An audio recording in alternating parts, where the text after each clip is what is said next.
기도하시겠습니다. 선하시고 인자하심이 영원하신 참 좋으신 하나님 아버지, 그 사랑과 은혜를 감사합니다. 여호와께 감사하라. 그는 선하시고 인자하심이 영원함이로다. 모든 신에 뛰어나신 하나님께 감사하라. 그 인자하심이 영원함이로다. 하늘과 땅을 지으시고 달과 별과 해를 만드사 밤과 낮을 주관하시며 생물과 식물을 그 종류대로 지으신 주님, 그 사랑과 은혜를 참으로 감사를 드립니다. 하나님 아버지, 사람을 흙으로 빚어 코에 생기를 부어주시어 사람이 되게 하시어 오늘 이 자리에 예배 자리를 허락하심에 아버지 참으로 감사와 찬양을 하나님께 올려드립니다. 모든 이름 위에 뛰어난 이름 예수, 자기 백성을 자기 죄에서 구원하신 주님, 죄에서 자유 주시고 죽음에서 자유 주심에 참으로 감사를 드립니다. 주여, 우리 예배를 희망하여 주시옵소서. 전하는 자나 듣는 자에게 성령 충만케 하시고 하나님 듣는 자에게 하나님 아버지 마음밭에 말씀의 씨를 잘 흡수할 수 있도록 하나님 은혜 내려 주시옵소서. 감사를 드리며 예수님 이름으로 기도드립니다. 오늘 설교 제목은 주의 피로 이룬 샘물입니다. 어느 시골 마을의 한쪽 언덕 아래에 맑고 시원한 샘물이 있었습니다. 오랜 세월 동안 마을 사람들은 그 물을 먹고 또 농사도 짓고 그 여러 가지로 생명을 살리는 귀한 공급원이었습니다. 그런데 어느 날 그 물이 나오지가 않았습니다. 아니, 사람들은 그 물과 농가 밭을 다 해가지고 거기서 먹었는데 왜 물이 안 나올까 해서 아무도 그래도 가지 않는데 어떤 한 사람이 올라가서 보니까 흙과 돌, 나무까지 또 쓰레기가 쌓여서 물이 나오지가 않는 거예요. 그래서 사람들은 목이 말라가고 밭도 다 죽어가고 논도 죽어가는 이때 마을 사람들이 다 가서 그 샘물에 그 자리에 있지만 흙과 돌을 다 없애고 사람들은 힘을 합쳐서 다 치웠습니다. 그러다 그 샘물이 예전처럼 시원하고 풍성한 샘물이 터져 나왔습니다. 옛날에 여러분들은 시골에서 샘물을 안 퍼봤죠. 두레박. 장성도님은 했는 거 모르겠어요. 저는 시골에서 살 때 두레박으로 많이 물을 길러 먹었거든요. 그런데 여기 서울 사람들은 그 샘물에서 물을 퍼가지고 사는 분이 별로 없을 것 같아요. 우리는 안수 집사님 때 샘물에 물 폈죠. 우리 때는 그랬는데 지금 샘물이 없어서 아마 수도밖에 없으니까 잘 모를 겁니다. 그렇게 샘물이 풍성히 이렇게 터져 나와가지고 모든 공급원이 됐다고 그렇습니다. 우리 심령도 마찬가지입니다. 예수님의 보혈이라는 샘물이 날마다 그 생명의 샘물이 터져 나오지만 세상의 염려와 또 걱정거리, 또 죄 때문에 또 상처 때문에 그 마음이 그 샘을 막아버리고 있습니다. 성경은 말씀하고 있습니다. 무릇 지킬 만한 것보다 더욱더 내 마음을 지키라. 생명의 근원이 이에서 마음에서 남이니라. 잠언 4장 23절에 말씀합니다. 그리고 히브리서 9장 14절은 또 이렇게 말씀합니다. 하물며 영원하신 성령으로 말미암아 흠없는 자기를 하나님께 드린 그리스도의 피가 어찌 너희 양심을 죽은 행실에서 깨끗하게 하고 살아계신 하나님을 섬기게 하지 못하겠느냐라고 말씀하고 있습니다. 그렇습니다. 그리스도의 피가 죄 사함과 영생을 주는 생명의 피입니다. 오늘 우리는 피에 대해서 말씀을 나누겠습니다. 여러분, 우리 몸에 피가 몇 프로 있을까요? 우리 몸에는요, 피가 7에서 8% 정도 있고요. 물이 한 60% 있습니다. 그런데 그 피가 빠져나가면 생명이 사라집니다. 우리가 교통사고나 여러 가지로 인해서 피가 빠지잖아요. 그 생명은 죽습니다. 그래서 생명은 피에 있다고 하나님께서 말씀하고 있고요. 하나님은 창세기 9장 4절에서 핏째 먹지 말라고 말씀하고 있습니다. 또 레위기 17장 11절에서 이렇게 말씀합니다. 육체의 생명은 피에 있습니다. 피가 죄를 속하느니라 라고 말씀하고 있습니다. 하나님은 이렇게 피를 귀하게 하신 이유는 피 안에 생명이 있기 때문입니다. 그리고 그 생명이 죄인을 살려는 대가로 드려져야 했기 때문입니다. 오늘 본문은 바로 그 생명의 피, 곧 주의 피로 이룬 샘물을 우리에게 보여주고 있습니다. 이 샘물은 그냥 흐르는 것이 아닙니다. 예수님의 십자가에서 흘러나오는 것입니다. 하나님 앞에 나가게 우리 죄를 씻고 양심을 깨끗하게 해주는 것이 주의 보혈의 피입니다. 히브리서 9장 11절과 14절을 우리가 말씀을 보면은 예수님은 하늘 성소에서 단번에 들어가신 대제사장이라고 이렇게 말씀하고 있습니다. 우리가 11절을 보면은요, 그리스도께서 장래 좋은 일에 대제사장으로 오사 손으로 짓지 아니한 곧 창조에 속하지 아니한 더 크고 온전한 장막으로 말미암아 이렇게 말씀하고 있습니다. 구약에서 제사장은 하나님과 백성 사이를 중재하는 그런 분이셨습니다. 특히 대제사장은 1년에 한 번 대속죄일에 우리의 모든 죄를 가지고 속죄소에 들어가서 이렇게 우리의 죄를 회개하였습니다. 그때 그는 반드시 피를 가지고 들어갔습니다. 그때 대제사장이 들어가서 죄가 있으면 그 자리에서 죽었습니다. 그래서 그 제사장에 이렇게 시골에서 그 소에다 다는 그 이렇게 딸랑딸랑 하는 거 있죠. 그거를 해가지고 사람이 우리가 들어가면 우리는 그냥 더 죽잖아요. 대제사장보다. 그러니까 우리는 들어가지 못하고 그 줄을 가지고 죽었나 살았나 딸랑딸랑 해가지고 그냥 죄가 있어서 죽으면 대제사장도 거기서 죽는 거예요. 그래서 죽은 것 같으면 가서 거기에 들어가면 죽으니까 끌어냈어요. 그렇게 해서 우리가 대속죄일에 1년에 한 번씩 대제사장께서 그렇게 해서 우리가 제사를 드렸습니다.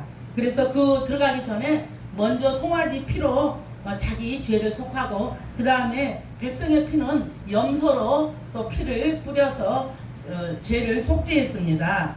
그 피로 속죄소 앞에 7번 뿌렸습니다. 그런데 그 성소는 하늘 성소의 그림자입니다. 그렇게 했던 것은 예수님의 예포, 예수님의 그림자일 뿐입니다. 그런데 그 성소는 하늘 성소의 그림자였다고 말씀하고 있습니다. 그 제사는 잠시 하나님의 진노를 잠시 덮어주는 역할밖에 못했습니다. 그래서 우리가 옛날 구약시대에 제사를 어떻게 지냈는가 한번 살펴보겠습니다. 지금 우리가 이렇게 와서 예배하잖아요. 구약시대는 어떻게 제사를 지냈나 우리가 살펴보겠습니다. 하나님께 예배를 어떻게 드렸냐면 하나님께서 정해준 장소에서만 꼭 드려야 했습니다. 정해진 장소가 아니면 절대 안 됐습니다. 그리고 또 모세 때는 이동식 성막에서 드렸고 이렇게 이동식 성막에 이렇게 만들어 가지고 하면은 구름이 이렇게 먼저 가고 그 다음에 성막이 가고 이렇게 해서 이동식 성막에서 예배를 드렸습니다. 그리고 가나안 정착 이후에는 실로와 기브온에서 예배를 드렸고 또 다윗 이후에는 예루살렘에서 예배를 드렸습니다. 그런데 예배를 그냥 드린 게 아니에요. 집에서 기른 짐승을 꼭 가져와야 됐어요. 사서 가져오면 안 되고 집에서 기른 짐승을 가져와서 만약에 제주도에서 여기까지 온다 그러면 오다가 혹시 흠 있는 짐승은 절대 안 돼요. 다리가 절거나 이런 짐승도 절대 안 됩니다. 또 오다가 흠이 있다 그러면 다시 가서 다른 또 짐승을 가지고 다시 와야 했습니다. 왜냐하면 하나님은 온전한 것을 원하기 때문에 흠이 있는 것은 받지 않는다고 말씀하고 있습니다. 그러니까 흠 있거나 다치거나 병든 것은 안 된다는 것입니다. 재물은 그 대신 그 재물 짐승을 가져온 재물을 제사장 앞에 딱 지금으로 말하면 목사라고 할까요? 제사장 앞에 서서 그 소를 앞에다 놓고 안수합니다. 왜냐면은 내 죄가 그 짐승에게 전가돼야 돼요. 옮겨져야만이 내가 살 수 있거든요. 구약 때는 사람들이 많이 죽었어요. 음란을 하다가 죽고 뭐에다 죽고 구약 때는 하나님이 그냥 많이 죽었어요. 우리는 이렇게 살아있는 게 예수님이 와서 이렇게 많이 살아있는 겁니다. 죄 지을 때마다 그때는 많이 죽었습니다. 그래가지고 내 죄를 짐승에다 이렇게 안수해서 정가시키는 거예요. 짐승에다 죄를 정가시키고 그 죄를 또 죽여야만 돼요. 피를 내야 되니까. 어떻게 죽이냐?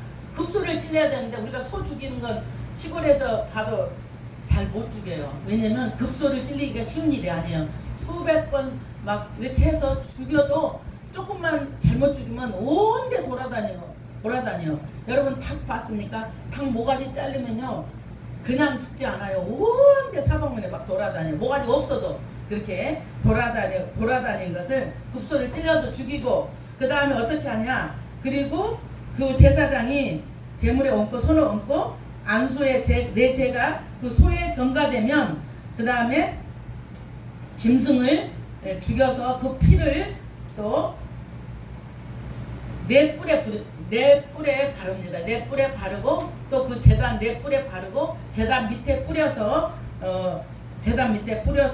이렇게 예배를 하는 것입니다. 피는 생명을 상징하며 제사함은 피 흘림이 있어야 가능했다고 히브리서 9장 22절에 말씀합니다.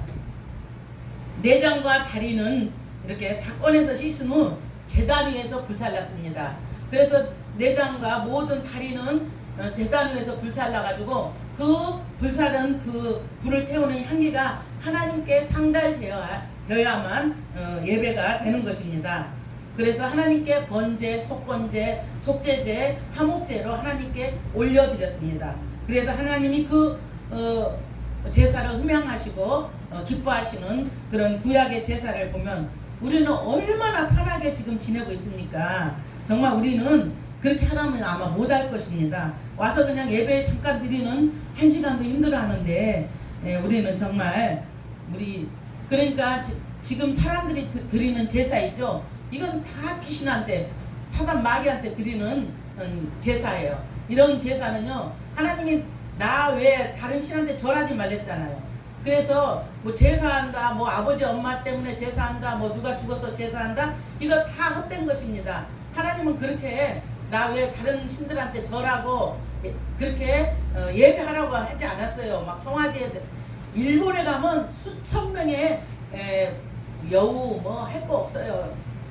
몇천 개의 신이 있는데 그런 신한테 절하지 말고, 그런 신한테 돈 갖다 두지 말고, 일본에 가면 통나무가 저 한 3배만 하는데 그게 한 2억씩 한대요. 그 2억을 거기다가 절에다가 넣고 그 평생 거기서 절하고 있더라고요. 어떤 사람은 5천만 원, 이제 제 거 8만 원 거는 5천만 원, 조금 더 큰 거는 1억 이렇게 해서 그걸 사가지고 거기다 놓는데, 그렇게 할 돈이 있으면 교회 와서 10,000원 내고 하나님한테 5,000원 내든 1,000원을 내든 하나님한테 와서 드리는 게 참 예배입니다.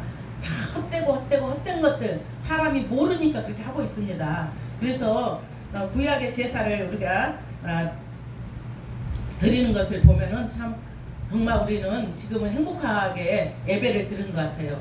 왜 이렇게 드릴 수 있냐? 예수님이 오셔서 우리의 죄를 위해서 십자가에 단번에 돌아가셨기 때문에, 단번에 우리를 위해서 돌아가셨기 때문에 그렇게 제사를 안 해도 되는 것입니다. 그래서 예수님께서 물과 피를 우리 대신 죽으심으로 대신 속죄하셨기 때문에 우리는 이제 짐승을 가지고 나와서 매일 안 드려도 되게 되었습니다. 만약에 지금도 그렇게 예배 드리면 얼마나 번거롭고 힘들겠습니까? 우리는 예수님께 감사해야 합니다.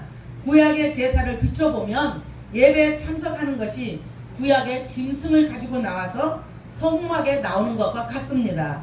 그리고 짐승에 안수했다는 것은 지금은 회개 기도하면 됩니다. 짐승에 안수할 거 없이 지금은 회개 기도하면 됩니다. 예수님의 십자가 죽음은 십자가 보혈 찬양해서 하나님께 올려드리면 됩니다.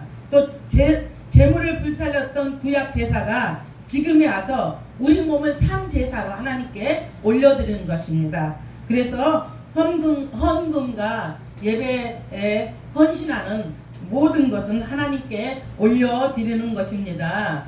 이렇듯 피 흘림이 없이는 사음이 없다고 히브리서 9장 22절에 말씀하고 있습니다. 그리스도께서 단번에 자신을 제물로 드렸다고 히브리서 9장 28절에 말씀하고 있습니다. 너희 몸을 하나님이 기뻐하시는 거룩한 산 제사로 드리라. 이는 너희의 영적 예배니라 라고 말씀하고 있습니다. 이렇게 하나님께 내 몸과 마음, 짐승을 잡아 태워서 하나님께 드린 것처럼 우리 몸을 불사르고 찢고 죽여서 하나님께 올려드리는 예배가 되어야 합니다. 예배 잘 드리면 인생 성공합니다. 옛날에는 예배 제가 대동교에 있을 때도 새벽 예배 가야죠, 수예배 가야죠, 금요예배 가야죠, 청소해야죠. 주일날 월요일부터 금요일까지 교회 안 가는 날이 거의 없는 것 같아요. 전도해야죠. 이렇게 우리가 예배를 하나님께 정성껏, 우리는 지금 화요 예배 또 금요 예배도 잘 안 드리고 주일 예배 드리는데 그거 하나도 못 드리고 핸드폰하고 또 다른데 정신 차리고 이렇게 하나님이 드리는 예배가 아니라는 것을 여러분들은 아셔야 합니다.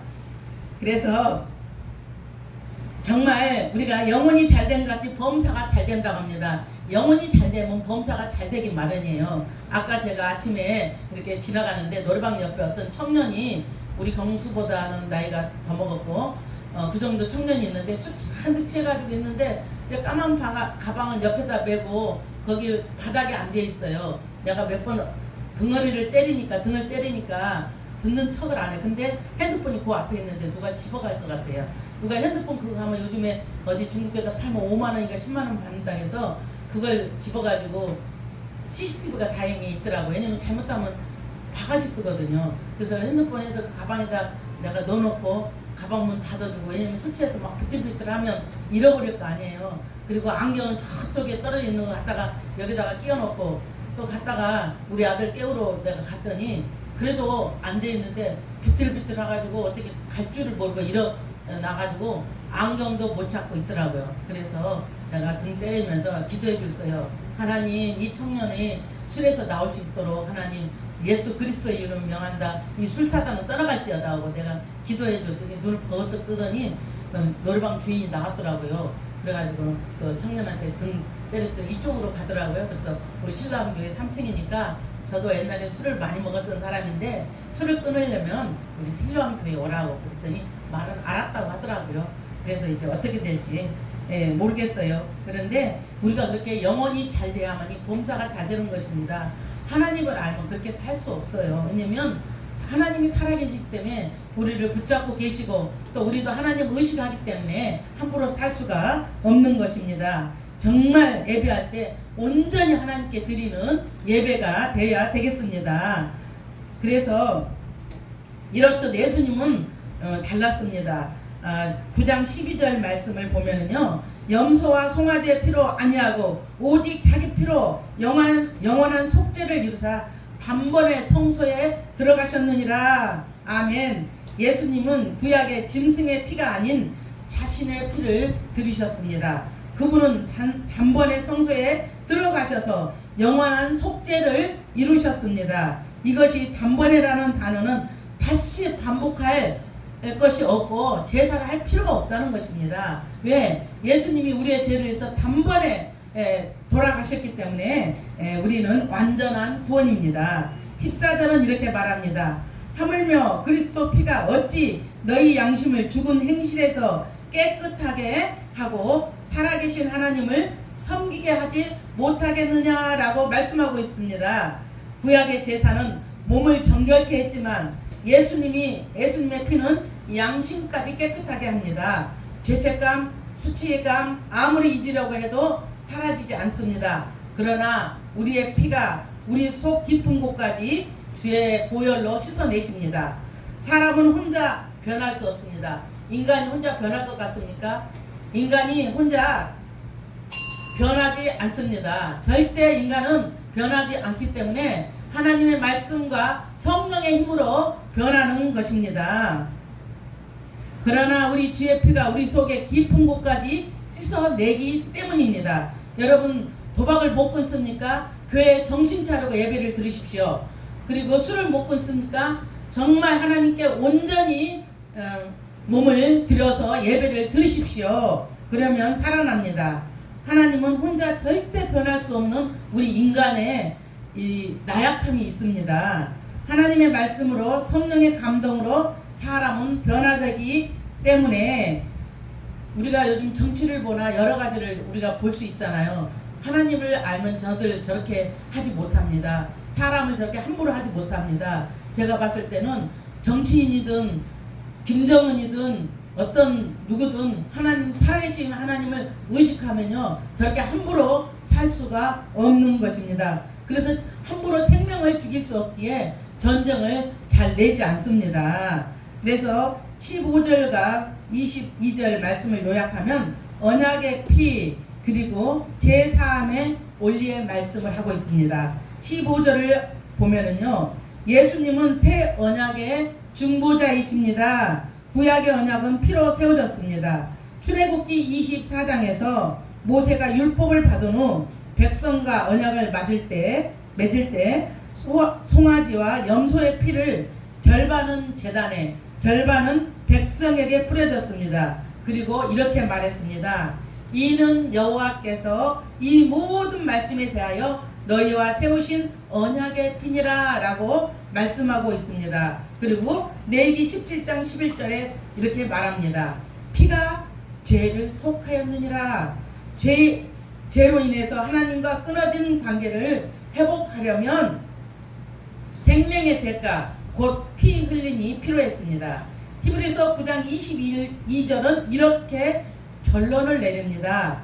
피 흘림이 없은즉 사함이 없느니라. 성도 여러분, 구약의 모든 피는 예수님의 피를 예표하고 있습니다. 창세기 3장에 아담과 하와가 범죄했을 때 하나님이 가죽옷을 입히시지 않았습니까? 그 가죽옷은 한 생명이 죽어 흘린 피 위에 입히신 것입니다. 또 아벨이 드린 새끼 양을 제사로 드린 것도 피의 제사였습니다.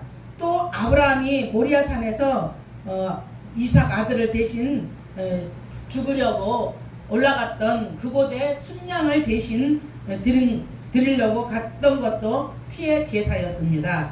출애굽기 12장에 6월절에 어린 양의 피를 문설주를 발랐던 그 사건도 피의 사건이었습니다. 레위기 16장에 대속죄일에 염소의 피 모든 사건이 십자가에서 흘리신 어린 양 예수님의 보혈을 가르쳤습니다. 단번에 속죄하신 은혜를 우리는 붙들어야 합니다. 우리는 예수님 때문에 완전한 속죄를 받았습니다. 죄를 회개하는 것은 필요하지만 속죄를 다시 할 필요는 없습니다. 이제는 양심의 깨끗한 예배자로 여러분 서십시오. 예배를 정성껏 드리십시오. 예배 때 졸지 마시고 핸드폰 보지 마시고 다른 생각하지 마시고 예배를 하나님 앞에 정성껏 마음과 몸을 깨끗이 해서 드리기를 축원합니다. 보혈의 은혜로 담대히 하나님께 나아가십시오. 히브리서 10장 19절 말씀. 그러므로 형제들아 우리가 예수의 피를 힘입어 성소에 들어갈 담력을 얻었나니 예배를 드릴 수 있는 것이 하나님의 피로 말미암아 성소에 들어갈 담력을 얻었다고 말씀하고 있습니다.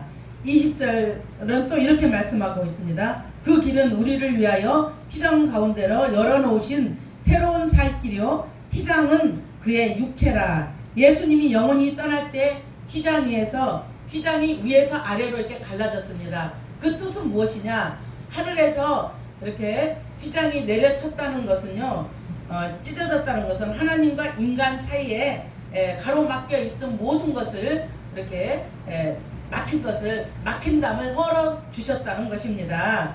예수님 십자가가 죽음으로 제거되었기에 우리는 하나님과 화목하게 되어서 이제는 왕같은 제사장입니다.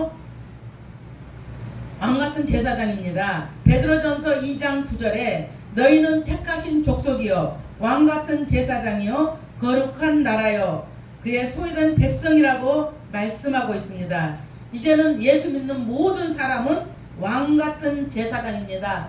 그래서 기도하면 우리는 하나님께 직접 상달되는 것입니다. 성당에서 고해성사를 해서 신부에게 해가지고 올리고 이러는 것이 아니라 지금은 직접 하나님께 기도하면 상달되는 것입니다. 그래서 예수님께서 우리의 죄를 위해서 십자가에서 죽으셨습니다. 이를 믿는 자마다 영생을 얻는다 하였습니다.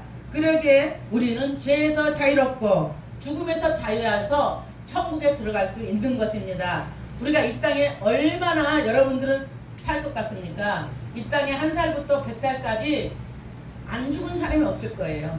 다 죽습니다. 저도 65살이니까 올해 살면 20년 또 5년을 살지 25년을 살지 뭐 10년을 살지 모르지만 제가 사람들의 죽음을 보잖아요.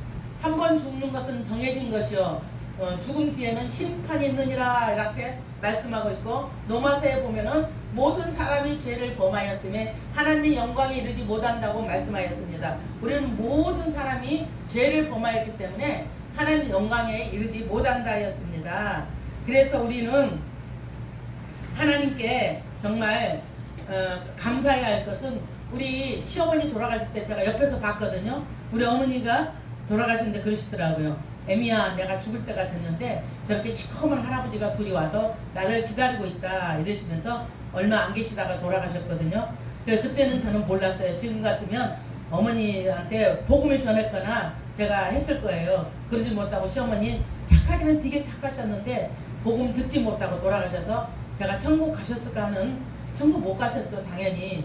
그리고 우리 전에 있던 목사님 엄마가 돌아가시는데 사모님이 그날 아침에 오셨어요. 성집사 왜요? 그랬더니 자기 시어머니가 돌아가시는데 옷걸이 위에 하얀색 입은 여자가 와서 데리러 왔다고 빨리 오라고 입술 빨갛게 바르고 이쁘게 해가지고 빨리 오라고 자기 따라오라고 한대. 그래서 제가 우리 시어머니 보니까 아마 돌아가실 때가 된 것 같네요. 그래서 3일인가 있다가 돌아가셨거든요. 그것도 그렇고 또 우리 친정엄마 우리 큰언니가 저는 못 갔어요. 아버지 돌아가실 때 엄마 돌아가실 때는 갔는데 나중에 갔죠. 우리 엄마는 시골에서 임종을 못 본 거죠. 우리 큰언니가 그러더라고요. 야 순원아 뭐가 왔나봐. 가자 어서 가자. 너 앞에 먼저 가라. 내가 뒤따라가는 계속 엄마가 그렇게 얘기한다는 거예요. 그래서 제가 언니한테 언니 내가 엄마한테 기도해 줄게. 그래서 엄마 천국에서 만나요. 엄마 이 땅에서는 잠시 사는 세상인데 엄마 천국에서 만나요. 그리고 내가 엄마한테 기도했더니 그리고 돌아가셨거든요. 그리고 이제 하나 또 간증은 뭐냐면 제가 우리 아들을 삼파 할머니한테 장안동에서 낳았어요. 근데 저는 그때 예수 안 믿을 때예요. 그 할머니가 그러는 거예요. 저는 배가 부쩍 아파서 막 어쩔 줄을 모르고 있는데 아유 우리 할아버지가 한 달 전에 돌아가셨는데 그 할머니한테 권사님이래. 그분이 저는 그 당시에는 권사가 뭔지도 몰랐죠. 권사님인데 할아버지가 어떤 여자가 하얀 색 옷 입고 이쁜 여자가 왔는데 3일 있다가 자기를 데려간다고 그래서 아마 제가 3일 후에 죽을 테니까 아마 죽게 될 테니까 당신은 더 있다 오라고 할아버지가 그러고 돌아가셨대요. 그것처럼 우리는요 죽음 뒤에는 분명히 심판이 있습니다. 이 땅에 어떻게 살았느냐 또 죽음 뒤에 그 심판이 분명히 있을 텐데 예수 믿지 않고 돌아가신 사람은요 다 천국 못 갑니다. 그렇기 때문에 우리가 이 예수님의 피를 의지해서 우리가 천국도 가는 것입니다. 그렇기 때문에 피가 없이는 제3이 없다 하였습니다. 그래서 예수님이 우리를 위해서 십자가에서 우리의 죄를 위해서 내 죄를 위해서 십자가에서 못 박혀 돌아가셨다는 것을 시인하는 자는 영생을 얻는다 하였습니다. 요한복음 3장 16절 말씀에 하나님이 세상을 이처럼 사랑하사 독생자를 주셨으니 이는 저를 믿는 자마다 멸망치 않고 영생을 얻게 하려 하심이라 라고 말씀하고 있습니다. 예수 그리스도를 믿는 자는 영원히 사는 영생을 얻는 자입니다. 이것이 로또보다 더 귀하고요. 집 백채보다 더 귀한 것입니다. 사람들은 모르니까 눈에 보이는 세상, 눈에 보이는 돈 그것만 쫓아다녔는데 물론 돈도 필요해요. 돈도 필요하지만 제일 중요한 것은 그 하나님 영생을 주신 하나님한테 먼저 와서 정신을 차리고 정말 세상에 너무 묶여 살지 말고 저도 마찬가지예요. 묶여 살지 말고 정말 살아계신 하나님 앞에 온전하게 예배하고 정말 진실하게 살기를 저와 여러분들한테 축원합니다. 저와 여러분들은 이제는 보혈의 증인이 되어야 됩니다. 세상은 이 샘물 영생의 샘물을 모르고 삽니다. 자기네들은 그냥 있다가 죽음이 오면 그냥 죽는 줄 알아요. 그래서 어디로 가는 줄도 몰라요. 지옥으로 가는지 내가 어디로 가는지도 모르고 죽는 그들에게 예수 믿고 천국 가라고 우리들은 꼭 이 얘기를 해줘야 되는 것입니다. 영원히 사는 영생의 샘물을 우리는 전해야 합니다. 이것이 복음 전도입니다. 나만 살 게 아니라 또 형제들 모든 사람들에게 복음을 전하는 저와 여러분들이 되시기를 예수 그리스도의 이름으로 축원합니다. 성도 여러분, 오늘도 우리의 주의 피로 이룬 샘물을 우리는 마시고 계십니다. 그 샘물은 우리 죄를 씻고 하나님과 화목하게 하며 영원한 생명을 주는 생명의 샘물입니다. 이 샘물은 예수님께서 값비싼 희생 위에 세워졌습니다. 우리가 오늘 또 예배 드릴 수 있는 이유는, 하나님 앞에 담대히 살 수 있는 이유는, 죽음을 두려워하지 않는 이유는, 그것은 오직 예수님의 피입니다. 이 샘물을 날마다 마시며 그 은혜를 증거하는 삶을 사는 저와 여러분들이 되시기를 예수 그리스도의 이름으로 축원합니다. 죄의 싹은 사망입니다. 누군가 죽어야 죄의 값을 치를 수 있습니다. 그 피가 죄인을 대신에 흘려질 때 하나님은 그 죄를 사십니다. 오직 예수님의 보혈만이 우리의 죄를 씻을 수 있습니다. 죄가 있는 사람이 대신 죽으면 안 됩니다. 우리 죄가 있는 사람이 대신 죽어봤자 아무 소용없어요. 우리 예수님은요, 죄가 없으신 분이에요. 그렇기 때문에 예수님은 우리 죄를 위해서 우리 죄를 짊어지시고 십자가에서 돌아가셨기 때문에 우리를 대신할 수가 있는 것입니다. 사람이 아버지가, 어머니가, 동생이 대신 죽는다고 해서 되는 것이 아니고, 죄가 없으신 예수 그리스도께서 죽어 주셨기 때문에 우리는 영생을 얻을 수 있는 것입니다. 이제는 그 피의 복음을 우리만 알고 있을 게 아니라, 영생을 얻고 천국 갈 것이 아니라 믿지 않는 부모, 형제, 이웃, 친구들에게 전하여 그들도 예수님을 주인으로 삼고 살게 하기를 예수 그리스도의 이름으로 축원합니다. 기도하시겠습니다. 힘이시여 나의 피할 바위시여 나의 방패시여 나의 구원의 뿌리시여 나의 산성이시로다. 살아계신 하나님 아버지, 이 전능하신 하나님 예수 그리스도를 구주로 삼고 살게 하시니 참으로 감사를 드립니다. 오늘 우리의 허물과 죄를 몽땅 짊어지시고 십자가에서 다 이루었다고 선포하신 살아계신 하나님 아버지, 참으로 감사를 드립니다. 그 아버지께 기도할 수 있고 예배할 수 있고 찬양할 수 있는 것이 복 중의 복이요 살아가는 날이 그 어디나 하늘나라 천국입니다. 푸른 마르고 꽃은 지나 잠깐 이 땅에 사는 나그네 인생길에서 잠깐 소풍 왔다가 본향으로 아버지께로 우리는 돌아가는 인생입니다. 주님, 그 아버지를 우리만 알고 있을 것이 아니라, 우리만 행복하게 살 것이 아니라 형제, 친구, 부모, 이웃들에게 이 기쁜 소식을 전하는 저희들 에게 인도하여 주시옵소서. 감사를 드리며 우리를 죄에서 구원하신 예수님 이름으로 기도드립니다.